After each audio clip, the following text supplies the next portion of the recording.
அதிமுக கள ஆய்வுக் கூட்டங்களில் அடி, உதை, குத்து சம்பவங்களால் பரபரப்பு. நெல்லை, கும்பகோணம், நாகர்கோவிலில் இரு கோஷ்டிகளாக பிரிந்து தாக்கிக் கொண்ட காட்சி. தென்கிழக்கு வங்கக்கடலில் நாளை உருவாகிறது காற்றழுத்த தாழ்வு பகுதி. மேற்கு வடமேற்கு திசையில் நகர்ந்து அதற்கடுத்த 2 நாட்களில் காற்றழுத்த தாழ்வு மண்டலமாக வலுப்பெறும் என கணிப்பு.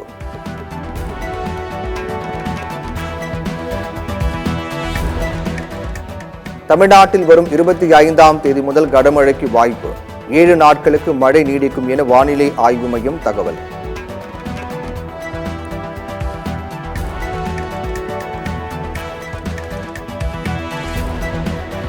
கடந்த 24 மணி நேரத்தில் அதிகபட்சமாக ராமநாதபுரம், திருச்செந்தூரில் தலா 6 சென்டிமீட்டர் மழை பதிவு. தங்கச்சிமட மண்டபத்தில் தலா 5 சென்டிமீட்டர் மழை பதிவு.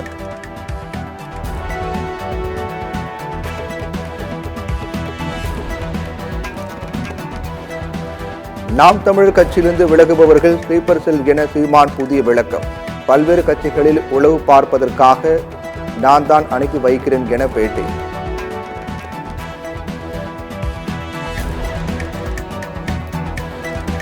அவுட் சோர்சிங் முறையில் பேராசிரியர் நியமனம் செய்யும் நடைமுறை வாபஸ். பல்வேறு தரப்பில் எதிர்ப்பு கிளம்பியதால் அண்ணா பல்கலைக்கழகம் பின்வாங்கியது.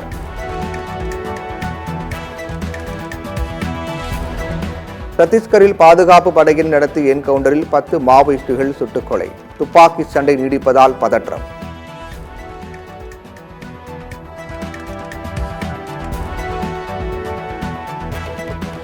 திருமுடிவாக்கம் சிட்கோ தொழிற்பேட்டையில் தொழில்நுட்ப மையத்தை திறந்து வைத்தார் முதலமைச்சர் மு க ஸ்டாலின்.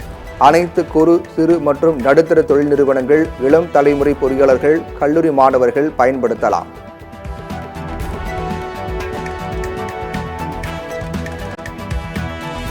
சென்னைக்கு அருகே பட்டாபிராமில் 330 கோடி ரூபாய் மதிப்பில் பிரம்மாண்ட டைட்டில் பூங்கா முதலமைச்சர் மு க ஸ்டாலின் திறந்து வைத்தார்.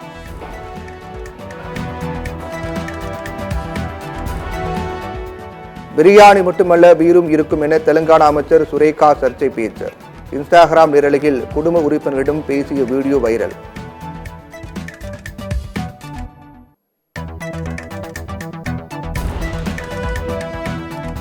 நாம் தமிழ் கட்சி ஒருங்கிணைப்பாளர் சீமான் மீதான அதிருப்தியால் அடுத்தடுத்து விலகும் நிர்வாகிகள். கோவை வடக்கு மாவட்ட செயலாளர் உள்ளிட்ட 20க்கும் மேற்பட்டோர் திடீரென விலகல்.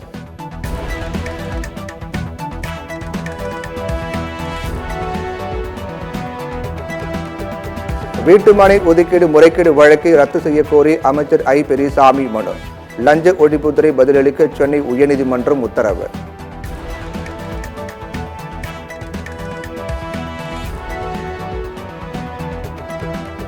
கிண்டி அரசு மருத்துவமனையில் மருத்துவரை கத்தியால் குத்திய விக்னேஷுக்கு ஜாமீன் வழங்க காவல்துறை எதிர்ப்பு. ஜாமீன் மனுவை தள்ளுபடி செய்தது சென்னை முதன்மை அமர்வு நீதிமன்றம்.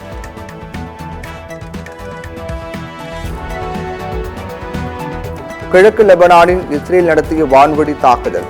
47 பேர் உயிரிழப்பு, 22 பேர் காயம். ஆஸ்திரேலிய அணிக்கு எதிரான முதல் டெஸ்ட் போட்டி. முதல் இன்னிங்ஸில் 150 ரன்னில் இந்திய அணி ஆல் அவுட். 40 ரன்களுக்கு 5 விக்கெட்டுகளை இழந்து ஆஸ்திரேலியா தடுமாற்றம்.